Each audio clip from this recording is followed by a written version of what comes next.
Saudi Arabia, and its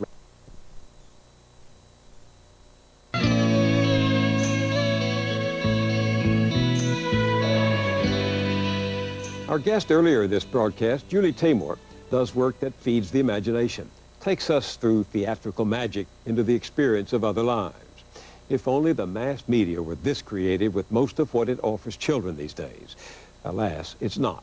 All too often, kids are seen only as little consumers with big appetites for junk food and video games. Those appetites are stimulated by manipulation, not magic, resulting in a new generation of couch potatoes with some serious health problems. So what does the government do to counter such media manipulation? More media manipulation, $190 million worth. My colleague Kathleen Hughes takes a look.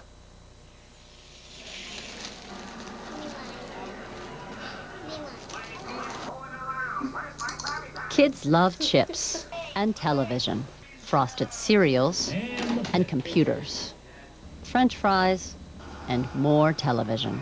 It might look cute, but the results are not cute. America's children are in the middle of a fat epidemic. Type 2 diabetes and heart disease, once adult disorders, are now being diagnosed in children. And as the number of fat kids skyrockets, the crisis worsens. Today, 1 in 4 school-aged children can be called overweight. And over the last 20 years, the number of obese kids has tripled. But don't worry, the government has decided to weigh in. Ladies and gentlemen, it's time to act. Health and Human Services Secretary Tommy Thompson recently kicked off a 5-year, $190 million media campaign to get kids exercising. For years, our nation's concern about the health problems of our children has been growing in proportion to our children's waistline. Thompson is hoping for a slam dunk. It's called VERB. You heard right. It's called VERB. These words, these verbs, these action words. The government's big plan to fight fat is to advertise to kids. Kids between the ages of 9 and 13. Verb. It's what you do. And that means partnering up with the couch potato industry. Nickelodeon, for instance, will promote VERB on its Wild and Crazy Kids show. AOL Time Warner is handling the VERB website. Only on Disney Channel. Disney is a partner, as is Prime Media, the company that's come under fire for running junk food commercials during its Channel One news broadcasts to school kids. These are the very companies whose profits depend on keeping kids in an unverb-like state, in a movie seat, at the computer, or slumped in front of a television for as many hours as possible. Strange bedfellows? It gets stranger. I think we're changing the consciousness. I think verb right now is thought of as a piece of grammar. What we want to do is create a whole different mindset that verb is really an action. David Shea and Lisa Mills created VERB for one of the nation's largest ad agencies, the Publicis Group. Their mission? To repackage exercise into a brand. A cool brand. It has to be cool. It has to sound cool. It has to look cool. As soon as it doesn't, we've lost our audience. We can't do that. We know it will work because we've been so successful for other products. Right. We're the ones that could make it work. Shea and Mills know what they're talking about. They're among the country's top experts in marketing to children. But it's ironic that they and the Publicis Group would be hired to try and get kids fit when so many of their campaigns could be helping to make them fat. The company's string of marketing victories includes a who's who of the sugary, salty, high-calorie food industry. From Big Macs to Count Chocula to Coca-Cola to fruit roll-ups, all are marketed aggressively to children. I asked the VERB creators how they could compete with themselves. It's not to compete, it's truly to be competitive. And in a competitive set of those brands. This is going to be a kids brand as fun and as attractive as any kids brand, as effective as they are at generating desire on the part of those products. Susan Lin, a psychologist at Harvard University, is writing a book about the powerful $12 billion a year industry that markets to children. She is skeptical of the government's whole VERB thing. They are working with people who have a vested interest in keeping children watching television and eating food that isn't good for them. Now, how can people for whom that is a primary value be really helping children and families combat childhood obesity? Even if the campaign is well-intentioned, Lynn says the message to get out and verb won't cut through. McDonald's Mighty Kids meals. It's bigger food for a bigger you. Chocolatey fudge.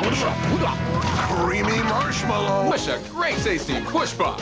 I taped 6 hours of Nickelodeon and counted the food commercials. I saw 40 food commercials over 6 hours. That's about one every 10 minutes.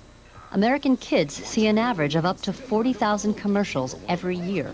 A quarter of them are for food. You'll win a personal stash of Hershey's chocolate bars. It's over and over and over again. And the messages are, eat here and you will be happy. Eat this food and you will be happy. Ronald, what took you so long? Even at the grocery store, marketers are trying to seduce children. Their favorite cartoons and movie figures call out to kids from the shelves. In a faraway When it comes to promotional tie-ins, but who could ever love a beast? Now you can get one. any kid worth his salty French fries can tell you which toys from which movies can be obtained at which fast food operation. Whoa, that's wow. It all adds up to two messages reinforcing each other. Race you to McDonald's. Kool-Aid Jammers. Sit and eat and sit and eat and sit. It has doctors worried. We find some children consuming literally thousands of calories a day in fast food and soft drinks. Dr. David Ludwig directs the obesity clinic at Children's Hospital in Boston.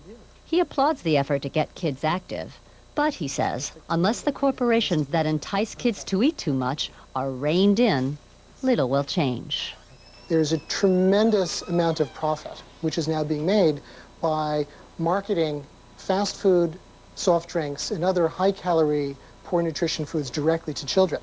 It's going to take a very concerted political campaign to change policies that might threaten the profits of some big companies. A government campaign to stop marketing to kids? Fat chance. Are there any efforts to restrict the amount of advertising just being broadcast to kids?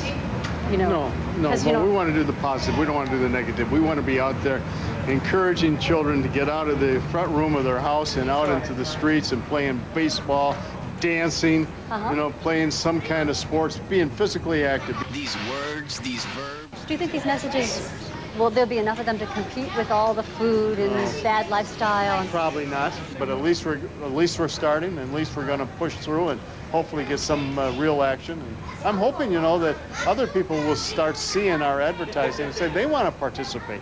And if we can do that, maybe we can even get the fast food industry to give us some money to actually help us advertise good physical activity, because they should be involved.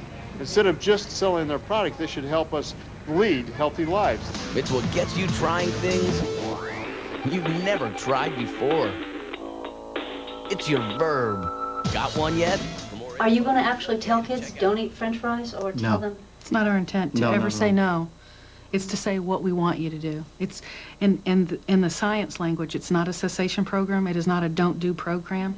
It is about all of the possibilities, how many possibilities there are, and all of the things to do. And again, the science shows that embracing those positive opportunities and getting involved in those things makes the unhealthy behavior decrease. The government's Verb website is where you think you might find information on making the unhealthy behavior decrease. But Susan Lynn found little more than a series of links to Verb's corporate partners. Nickelodeon was promoting its TV shows. AOL Time Warner's Sports Illustrated for Kids featured several advertisements, including one for a candy called Zowers. So you can link up to a candy website. On the government's website. It also touted its movie, Like Mike, complete with a Like Mike video game. Is there something in here as a child psychologist that you think a child would react to and think, I want to do this too?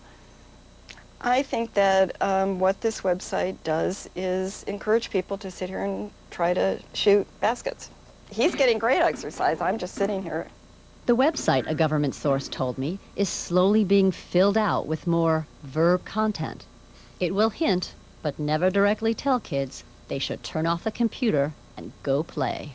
If the government really wanted kids to exercise, they would be putting physical education back in the schools, for instance, or, you know, providing parks, or you know, providing support for after-school sports programs. One thing the government is providing is millions of dollars to ad agencies and entertainment companies. On your mark, get set, go! One of them, Nickelodeon, is sponsoring Verb Wild and Crazy Kids events around the country. Will they get kids verbing or keep them planted in front of the tube? Stay tuned. Wild and Crazy Kids has been brought to you by Verb. It's what you do.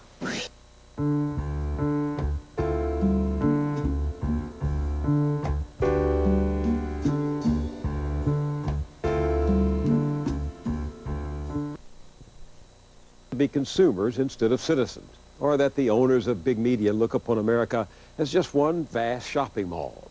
Employing a mint of money and an army of lobbyists, a handful of conglomerates have bought themselves a Congress whose philosophy is to get out of the way and let the market have its way.